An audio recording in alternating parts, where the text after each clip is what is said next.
बच्चों, कल हमने मिट्टी का तेल सबक पढ़ा था यहाँ तक। आज हम उसी को आगे से पढ़ेंगे। इसके बाद भी जो मवाद बाकी रहता है उसे तरकोल कहते हैं।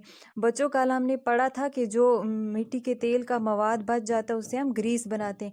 बच्चों, ये कह रहा है कि जो ग्रीस बनाने के बाद भी जो मवाद बच जाता है उसको हम क्या कहते हैं बच्चों? तरकोल कहते हैं। आप जिन साफ सुथरी और पुख्ता सड़कों पर पैदल चलते हैं या गाड़ियों में सफ़र करते हैं उन पर तरकोल बिछा होता है।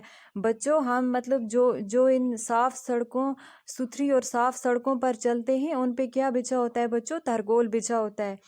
तरकोल को रेत और बजरी के साथ मिलाकर सड़कों की तामीर के काम में लाया जाता है।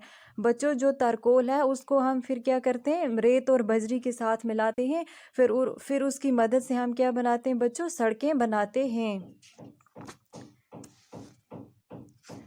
यूं तो मेरे वजूद का कोई भी हिस्सा बेकार नहीं होता। बच्चों, मिट्टी का तेल कहता है कि मेरे वजूद का कोई भी हिस्सा बेकार नहीं जाता। हर किसी हिस्से से कोई ना कोई काम लिया जाता है।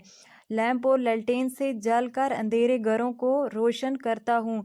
बच्चों, मिट्टी का तेल कहता है कि मुझे लैंप और ललटेन में डाला जाता है, फिर जिसकी वजह से मैं अंधेरे घरों को भी रोशन करता हूँ।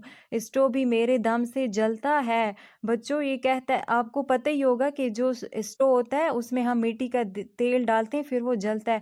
वही ये कह रहा है कि स्टोव भी मेरे दम से जलता है। मेरे बचे कुचे मैल से मोमबत्तियाँ बनाई जाती हैं।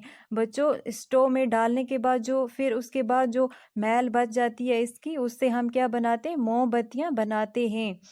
इन्हीं बेशुमार फ़ायदों की वजह से मुझे सयाल सोना भी कहा जाता है। बच्चों, मिट्टी का तेल कहता है कि इन्हीं बेशुमार मतलब जो ये सब फ़ायदे हमें दे रहा है, हम यही जो बेशुमार फ़ायदे हमें दे रहा है इसकी वजह से हम मिट्टी के तेल को क्या कहते हैं बच्चों? सयाल सोना भी कहते हैं।